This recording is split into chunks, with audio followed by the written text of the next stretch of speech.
Bang, kenapa harga penerbangan domestik lebih mahal daripada penerbangan internasional? Menarik nih. Saya tadinya nggak percaya. Masa keluar kota lebih mahal daripada keluar negeri? Semenjak gua ke ASEAN, gua baru sadar banget. Ini tiket pesawat Indonesia tuh mahalnya, Pol. Oh gitu ya, dibanding negara tetangga gitu? Iya. Perasaan di negara ini semuanya rugi ya. PLN rugi, Garuda rugi, Pertamina rugi, PDAM rugi. Maksud gua kenapa semuanya rugi? Salah.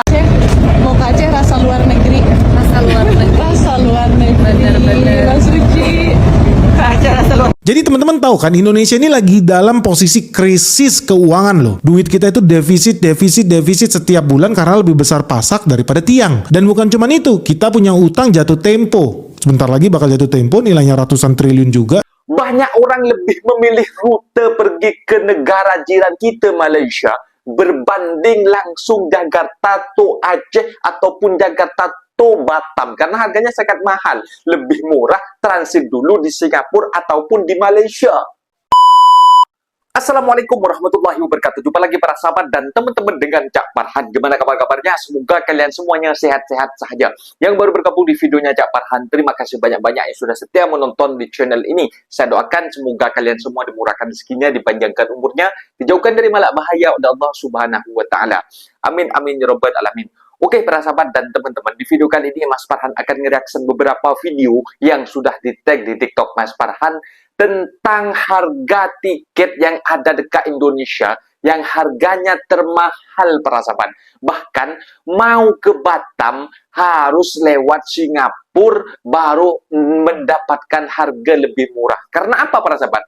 Karena harga tiket pesawat yang lokal yang di daerah Indonesia seperti halnya Jakarta ke Surabaya itu harganya juta-juta mahal para sahabat. Dan sedangkan harga internasional seperti halnya pergi ke Singapura, pergi ke Malaysia itu lebih murah. Dan ini para sahabat merupakan cabaran bagi pemerintah pusat. Kenapa kok orang memilih transit ke Malaysia, mau pergi ke Aceh, ataupun mau pergi ke Medan, ataupun mau pergi ke Batam, mesti melewati rute ke Singapura dulu, baru membeli tiket ke Batam macam itu.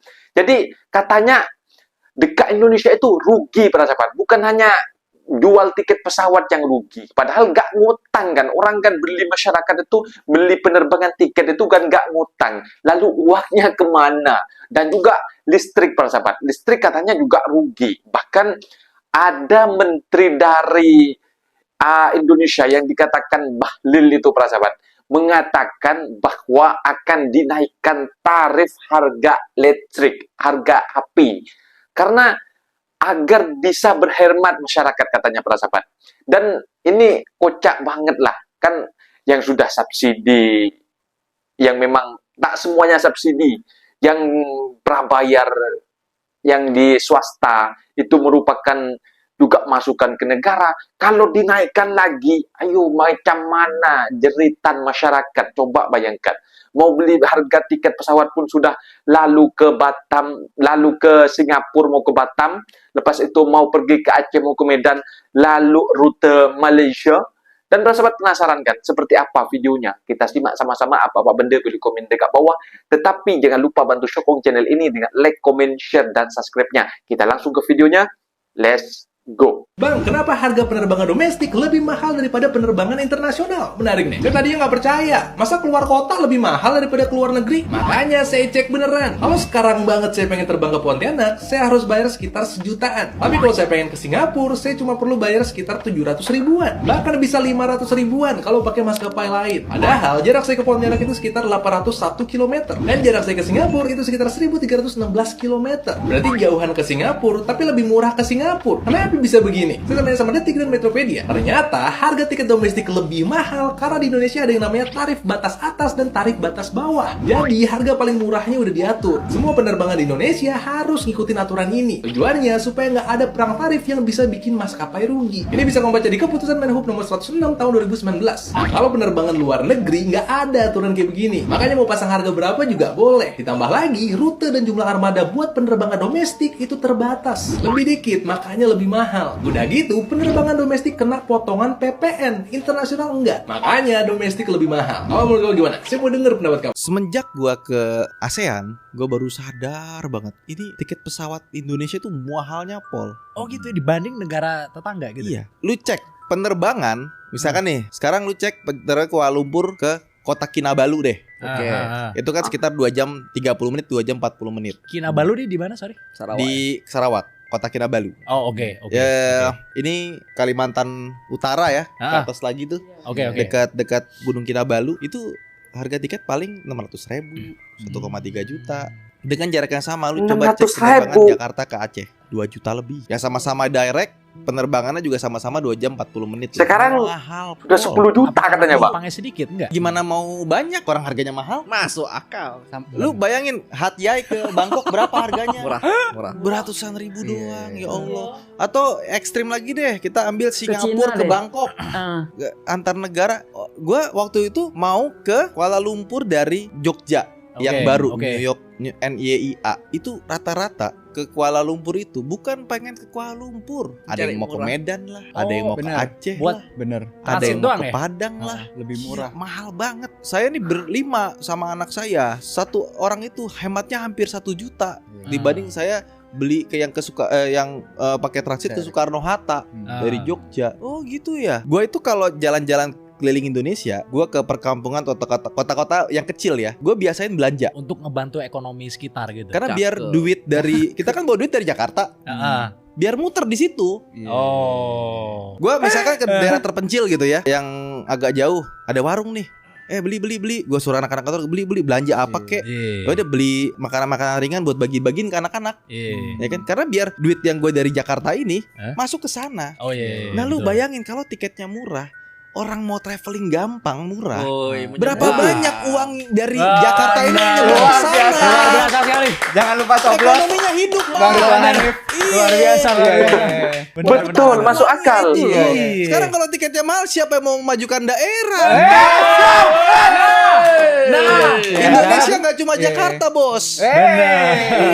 Bahlil Betul, betul, Lahadalia, betul. Menteri ESDM, menyebut harga token listrik perlu dinaikkan biar rakyat belajar hemat. Sebentar, tapi sejak kapan Dinaikkan bertahan hidup dianggap boros? PLN disebut rugi. Solusinya, naikkan harga token. Dan yang disalahkan, lagi-lagi, rakyat. Padahal, listrik itu bukan barang mewah. Bukan gaya hidup, tapi kebutuhan dasar. Lampu buat belajar, kipas buat tidur. Rice, cooker buat makan. Kalau itu disebut boros, maka yang salah bukan pemakainya, tapi cara berpikir kebijakannya. Ketika pejabat bilang, biar rakyat belajar hemat arus, itu terdengar seperti, kalian yang harus menyesuaikan diri, bukan sistemnya. Padahal, PLN rugi bukan karena ibu-ibu masak nasi, bukan karena anak sekolah nyalain lampu, tapi karena kontrak mahal, subsidi amburadul, dan tata kelola yang bocor. Tapi kenapa yang dikorbankan? Selalu yang paling lemah. Naikkan tarif tidak otomatis menyembuhkan PLN. Itu hanya memindahkan luka dari laporan. Keuangan ke dapur rakyat, dan jangan bungkus kebijakan keras dengan kata edukasi. Karena edukasi itu memberi pilihan, dan bukan memaksa orang miskin mengalah lebih dulu. Jadi gimana menurut kalian? PLN rugi karena rakyat boros, atau karena sistemnya yang tidak pernah dibereskan? Dan kalau negara kalah kelola, kenapa rakyatnya yang selalu diminta berhemat? Drop pendapat kalian di kolom komentar. Perasaan di negara ini semuanya rugi ya. PLN rugi, Garuda rugi, Pertamina rugi, PDAM rugi. Maksud gua kenapa semuanya rugi? Salam APBN, ambil positif, buang negatif, tonton videonya sampai habis. Guys, gue buat konten ini karena ini pemikiran gue pribadi aja ya. Gue bingung kenapa setiap kali gue baca berita akhir-akhir ini dari tahun ke tahun, itu isinya kerugian negara, kerugian negara, kerugian negara. PLN rugi, Garuda rugi, Pertamina rugi, PDAM rugi. Maksud gue kenapa semuanya pada rugi? PLN, kalau kita nggak bayar listrik atau kita nggak isi token, listriknya mati atau listriknya diputus. PDAM, kalau kita nggak bayar air, biasanya saluran air kita diputus langsung dari PDAM Tirtanya gitu ya. Garuda rugi, sedangkan kita kalau beli tiket pesawat kagak pernah ngutang. Pertamina rugi, padahal Pertamina kalau kita isi bensin juga nggak bisa ngutang gitu kan. Atau Pertamina pun juga tidak memiliki saingan kecuali bensin eceran. Kalau mau dibilang Pertamina rugi karena ada Shell, ada BP, ada Vivo dan lain-lain, itu menurut gue itu tidak masuk dalam kerugian ya, karena itu adalah persaingan bisnis. Cuman gue bingung kenapa ini semuanya rugi, negara rugi, kenapa nggak pernah untung maksud gue. Ini salah negaranya, salah yang punya bisnisnya, salah pengelolaannya, apa bagaimana konsep, gue nggak ngerti kenapa negara nggak pernah untung, semuanya selalu rugi. Sebenarnya yang goblok tolol bodoh tuh siapa gitu loh, rakyat apa pengelolaannya, apa ownernya, apa gimana. Gue tahu ya ada listrik yang subsidi, ada BBM yang subsidi, paham. Tapi kan yang disubsidi bukan semuanya. Pertamax kan nggak subsidi. Yang disubsidi Pertalite, Pertamax biasa, Pertamax Turbo, solar dan lain-lain itu kan nggak subsidi. Kenapa bisa rugi?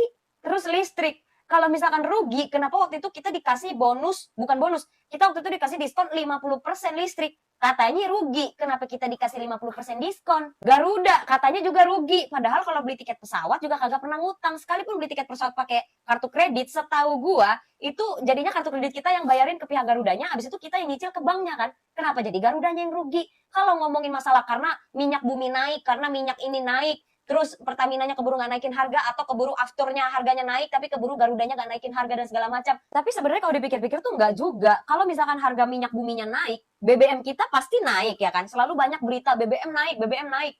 Terus kalau misalkan after pesawat naik, otomatis harga pesawat juga naik. Nggak mungkin harga pesawat tiba-tiba murah. Orang harga minyak buminya naik, ya harga pesawatnya tiketnya juga naik. Jangankan harga tiket pesawat, harga tiket travel, tiket bus, tiket kereta semuanya aja naik. Even harganya pun udah dinaikin gitu, BBM naik, harga tiket ini naik, tiket itu naik, listrik PPN dinaikin, pajak kita dinaikin dan segala macamnya. Kenapa tuh tetap bisa rugi?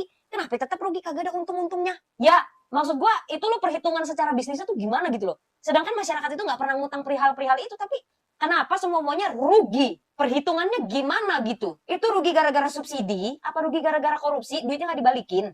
Kalau bikin berita ya, tolong dong ada yang positif dikit gitu. Jangan semua berita tuh jadinya negatif mulu. Lah gue sebagai rakyat kan juga bingung. Gue bayar pajak, ya kan? Beli BBM nggak nunggak, bayar pajak juga. Terus beli makan juga kagak pernah nunggak, nggak bayar pajaknya. Belanja ini juga bayar PPN, bayar ini, bayar itu. Air juga bayar, listrik juga isi pakai token ya kan. Karena kalau nggak ngisi listriknya dicabut. Kenapa lu pada bisa rugi? Kalau misalkan dibilang pajak negara rugi masih lebih masuk akal di gue. Karena banyak orang yang nggak bayar pajak rumah, pajak PBB, pajak kendaraan, banyak yang nggak bayar. Tapi kalau misalkan kayak Pertamina rugi, Garuda rugi, PLN rugi, itu kayak, maksud gue tuh kayak nggak masuk akal. Terutama untuk PLN dan PDAM ya. Karena kedua hal itu, kalau misalkan kita nggak bayar, kita nunggak, itu pasti dicabut, diputus. Ini maksud gue nggak masuk aja nih di akal gue, di logika gue nggak tahu, mungkin gue bodoh. Cuma serius, gue nanya ya. Kalau misalkan yang tahu jawabannya, coba deh, tolong tulis di kolom komentar. Bantu gue yang bodoh ini untuk mengerti. Percaya Indonesia bubar gak? Nih.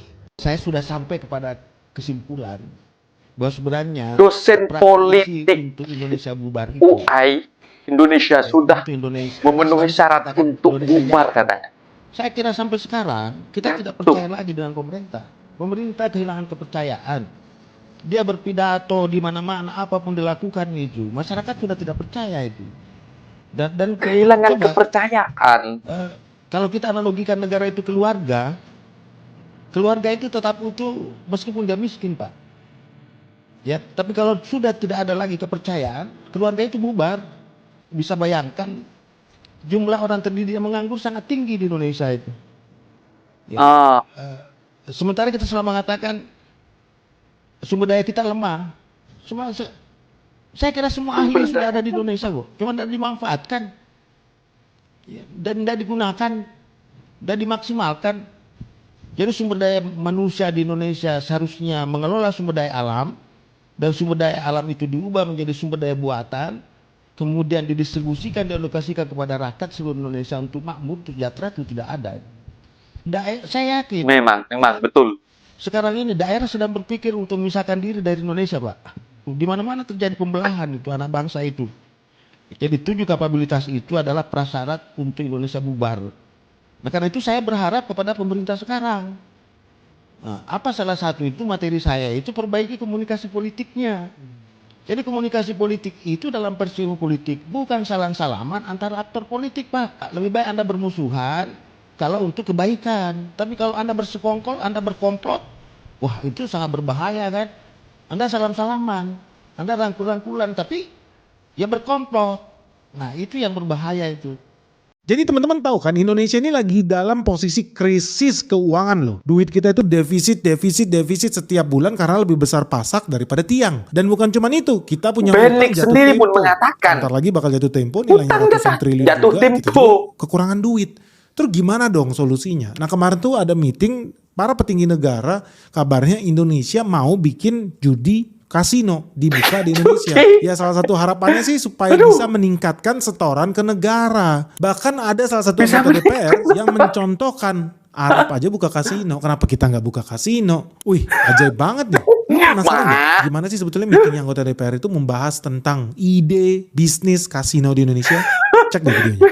Kasino Maaf nih Som, bukannya mau apa-apa, tapi UAE kemarin udah mau jalanin kasino Pak. Coba negara Arab menjalanin kasino. Aduh, Kan maksudnya ide mereka apa out of the ini? box banget gitu ininya. Apanya lembaga dan KL-nya lainnya kan out of the box. Nah kita juga pasti punya tuh out of the box pemikiran DPR ya lainnya, yang Ini mengajukan. bukan Bapak sini maksudnya mungkin bisa ditekankan gitu. Buka judi katanya. Nah, itu dia para sahabat dan teman-teman, video yang sudah kita simak itu penjelasan dari seorang pria daripada Indonesia yang keliling-keliling di kota Indonesia maupun di negara ASEAN, para sahabat. Mereka mengatakan dengan sejujur-jujurnya bahwasanya tiket penerbangan Indonesia dari Surabaya ke Aceh itu harganya lebih mahal berbanding transit ke Malaysia dulu, ke Kuala Lumpur, lepas itu pergi ke Aceh ataupun pergi ke Yogyakarta katanya, para sahabat. Bahkan ada yang mengatakan kalau mau pergi ke Batam, ini kan rutenya kan